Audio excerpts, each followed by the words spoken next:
Hello. Today I'm going to share with you a video from my business channel, Cheese Press Publishing. In this video, we have Miss Holly, who is my editor, and Miss Jordan, who is actually my child, talking about their homeschool lives. I'm just going to do a little bit because at some point, me and Miss Holly's mom will get to sit down for a talk and discuss our kids' homeschool journeys. But the reason I'm doing this is because I feel like the ladies discuss homeschooling, some of the things that we as parents did in homeschooling, as if they happened naturally and organic. And the truth is that we really planned a lot of it. Like, we really planned and were intentional about it. And I think that's a credit, that it just seemed organic and natural to them. And I just wanted to share some of that with you. So here goes. I would be interested in hearing on your experience of what your daily routine was like on the days where you were learning versus not learning. Okay. That varies a lot. It varies. Like, what time of year is it? Is it raining outside? How old was I when this was happening? Is theater going on? Do I need to be making Halloween costumes right now? Like, what? That varies, like, a lot. Now, I will say, like, if I chunk it up into, like, age brackets, Yeah. I guess it'll be a little bit easier, because when I was super young, we were more regimented. Like, there was a more structured routine. Yeah. Same. Which was, it's fair, because I was little. Right. It's really easy to structure your day around nap times and stuff. Like, because I started homeschooling at 6, 7. Oh, very interesting. Yeah. I never went to a, like, institution in my life. I was homeschooled all the way. Like, I never said, like, we visited other schools. My older sister dance that I shouldn't have done at school, and I did it. And when we moved to Louisiana, I think I went to a Seventh-day Adventist private school. A Seventh-day Adventist private school. Wild. Even as a 4-year-old, I was like, "You people are interesting." I'm just gonna gloss right past that. I will say, my aunt taught me a dance that I shouldn't have done at school, and I did it, and they prayed over my mother. Oh, they truly grabbed. So, yeah, that happened. We lived in New York until Jordan was 2.5, and then we lived in New Orleans until Jordan was almost 4, and then we lived in Rockland County, New York, till Jordan was almost 5, and then we moved to Georgia, where we have remained. One bright, shiny morning, Miss Jordan burst open the 2 doors of the school and sang and danced to the thong song. I was sitting in the parking lot, minding my business, and the principal came out. My windows were down. I think I was talking to my husband on the phone because we were long distance at the time. He was still in New Orleans, but I had gone to Rockland because I had gotten very sick. And there were just hands that reached into my car, grabbed my head, and praying was happening.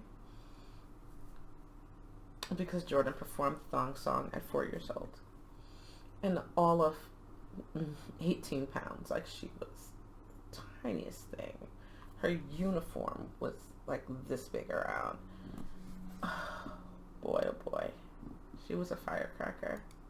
Her head. oh no. And I'm like, in hindsight, a little bit fair, but also, she didn't do that. I was only allowed to listen to gospel music for a couple of years. Oh my god. It was the... They think the breaking point was, they were like, if you don't drug her, she can't come back. Which, fair, I was extremely ADHD, but, like, not in a way that they know, that was, like, distracting to other people. Well, and I feel like the topic of medication is, like, another topic. In my family, the ADHD gets worse as you get older. So when you're a child, you're just kind of, like, hyperactive and a little annoying. And that's what Jordan was. And honestly, when I went to go get Jordan tested by a private therapist for ADHD, they were like, She's a little physically hyperactive, but you, my dear, are off the charts ADHD. Me. I went to get her diagnosed, and I got diagnosed. And my point was the ADHD is happening. Oh shoot, I don't remember.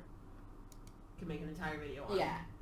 But like I do think that there's a point at which like you need to respect the parents' wishes when it comes. Oh yeah. So what happened was 3-year-old pre-K in New Orleans in the private school. 4-year-old pre-K in Rockland County in the Seventh-day Adventist school. Kindergarten in Georgia. First grade in Georgia. And kindergarten and first grade were just really hard for us all because they made my child seem and feel completely defective. And so at the end of first grade, I'm sitting across the table from the teacher who in March had decided that she loved my kid, but up until March, every week I just got studied that said, bless her heart, Jordan this, bless her heart, Jordan that. And as a New Yorker, I didn't know what bless her heart meant. If I had, it would have been a different conversation. However, so she writes down a doctor's number on the piece of paper and pushes it to me and says, Jordan needs to be tested for ADHD and prescribed Ritalin. And I pushed it back and I said, no, thank you, we're not doing that. Because ADHD kind of runs in my family and we've all managed to handle it with diet and routine. And she said, well, my child's on it, very angrily, and pushed it back to me. And I said, I don't care. And I pushed it back. And then she pushes it to me one more time and says, well, Jordan's not going to be able to do second grade here without Ritalin. And I said, okay. And I paused and I stared at her and she smiled triumphantly. And then I pushed it back. And then she was super confused. And I said, we won't be doing second grade here. I'll be homeschooling them. Because what they didn't know is that I'd been addressing this all year at my church, praying for my child, crying about my child. One of the churches, the church I was in when Jordan was in kindergarten, the principal from that school had gone to that church with me. And so we had a little bit of a relationship, the kindergarten principal. And she had told me, she was like, Jordan's a candidate for homeschooling. She's really bright, but she needs room to move. And then at my new church that I was at that moment, toward the end of Jordan's first grade year, there were a couple of homeschool families and they were really encouraging me. They're like, this is an artistic child. And that's probably why my whole family is so ADHD, because we're all incredibly artistic, right? And so I had already, I think in January, made the decision to homeschool, and I had started reading homeschool books because I have hyper-focused ADHD. So when I get a wild hair, I study it intensely. And so the decision was made. And so that's what happened there. Comes to medicating their child. Yeah, they were truly like, she can't come back Oh if my you gosh. don't No, medicate her. I loved it. Like, I thought it was awesome. Doing work, we did work, and then we Skipping the Holly parts because I really want to discuss those things when it's me and her mom. Around middle school, when Jackson and I became slightly more autonomous, we were like, my mom would be like, here's the stuff you have to do today. Yes. And if you're not, and like, if you're done before 4, you can't watch anything but educational TV. So, man, did I watch a lot of Animal Planet. That's actually not very different from how it was for us. So, I will say things got a little weird. So the way our structure worked was in elementary school, we did everything together as a unit. Me, Jackson, and Jordan. Because it was just as easy to teach her what I was teaching him. And then as he moved into middle school, I actually moved him into an academic co-op for middle school because I started getting insecure and I felt like I wasn't like really remembering things correctly to teach him. And so I felt like I was losing time by having to go figure out things and then come back and teach him, or that I was teaching him things wrong and had to go back and correct it. So I put him in academic co-op, and I also got a math tutor to come in and teach me and him. And so at that point, I was still working with Jordan, but as we moved toward her middle school years, I was able to set them up on whatever program she was working on. And at that time, I was blogging for a living. I want to say it was like 2008-ish, and the economy was really bad. And so we all had to work, you know? And so I moved the whole dining room table into the great room and moved the great room furniture into the living room, and I just moved the piano into the dining room. I rearranged the entire house so that we just had this huge table in front of the fireplace, you know, to work on.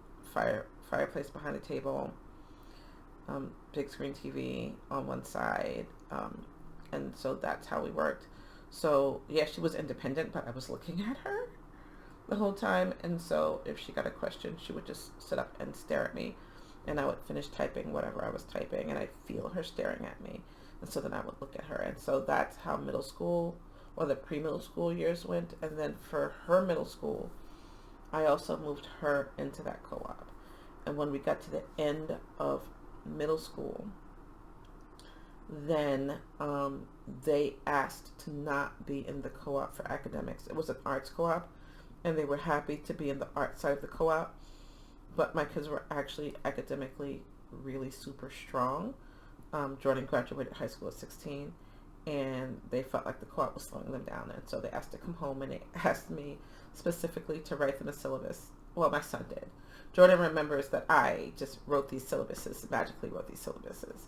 But Jackson requested that I write a syllabus for each class at the beginning of the year and give it to them, and, you know, just show them the pacing of it. And so that's how the syllabuses came to be. But like, truly, by the time I was in high school, I was kind of entirely self-sufficient. She was. Yeah? Yeah. Like, because at some point, look, my mom goes, I'm above my pay grade, so me trying to teach this to you isn't getting none of us anywhere. So she would get us online programs. Yes. And be like, I trust you to do your work, have it done by this day. Bro. And we'd be like, I think there are a good couple of years where I took my entire year's worth of schoolwork and did it in 3 months and said no one looked. She did. She was just so smart. So everything wasn't online like math was online. Math was like between Khan Academy and Alex.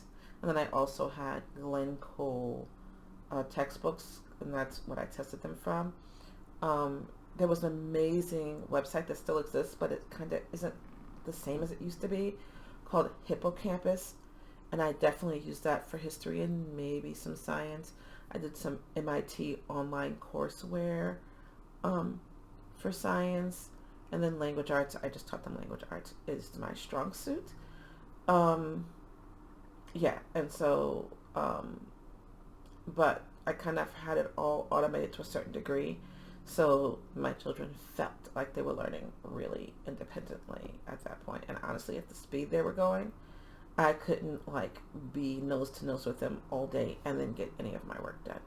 So at that point, they were in the great room, and I had moved up to my bedroom office because they were older and they could be trusted, and I could hear them.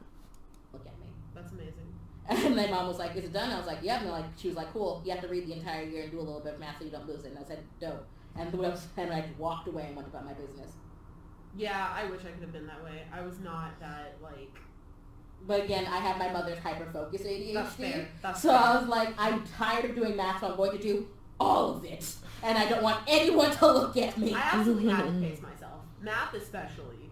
Like, that was the most difficult subject for me. I am not bad at math. I simply have a low attention span for it. So when I had the hyper focus for it, I said, I have to do it all. It's like, supposed to know. I was like, what do you mean you don't know why are we doing it then? Why am I? So I won't let any child, especially the kids I'm teaching now, do math for 3 months and then walk away from math. The deal is, you can finish your math curriculum for the year and then you can keep going, or you can finish your math curriculum for the year and then you can do 15 minutes of math basics a day just to keep your skills sharp. So FYI. I'm learning this. Exactly. And she was like, here's the thing, just put up with it for like 5 more minutes. And I was like, and then you can start structuring your life around the homeschooling environment. I would say growing up, I was extremely close to my siblings.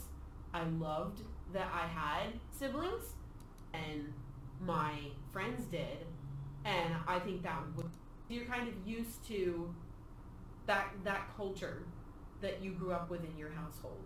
And now you've got to realize that there are other worldviews and cultures outside of that. Sort of just like, what do you like when you're with your family dynamic all of the time? Like literally 24/7. Like all of the time. Because I live with my brother right now. And like truly most people could not live with their siblings into adulthood. Yeah, that's something that I also did not understand growing up, because I was like, what do you mean you don't like your siblings? Like, they're my best friends. Right? I was like, who else am I going to hang out with? We have our differences, but like... Yeah, it's like, and I had friends. I had lots of friends outside of the house. Yeah. But they were like, oh, who's your favorite person? I was like, that dude. Literally, if I needed anything, he'd just take care of it without me thinking about it. Me and my brother are the exact same way. Good. We're fine. But like, truly, I was like, we became adults, and I was like, we could get roommates and live separately, or we can live with the person I had to deal with for 27 years. We figured out the issues already. There you go. Why would I do that with other people? Dependency to build, because like... I definitely think that's something to be cautious of. Like, if you're homeschooling, just be aware of... And so at this point, they talk about the need to, once you're done homeschooling, to step out of the homeschool environment and experience the world, because homeschooling can be a little bit too much of a microcosm. You know what I mean. And actually, we made a short from this part of the video, and we got a lot of hate because homeschoolers didn't want to hear that you homeschool and then you finish homeschooling and then you kind of set your little birds free. A lot of homeschooling want the kids to stay close, especially the girls.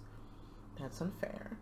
And if these young ladies are ready to fly, let them fly. Actually, Jordan didn't fly far. She flew away for 4 years and flew right back and lived with us and she finished college at 20. She lived with us until she was 27, and she and her brother have been living together for the last 7 months. They both lived with us. They were supposed to move out when COVID happened, but that turned into 1 more year, which turned into 4 more years. Anyway, so I sincerely hope you enjoyed this video. I just thought it was really interesting on how she remembered things in homeschooling versus how they really happened.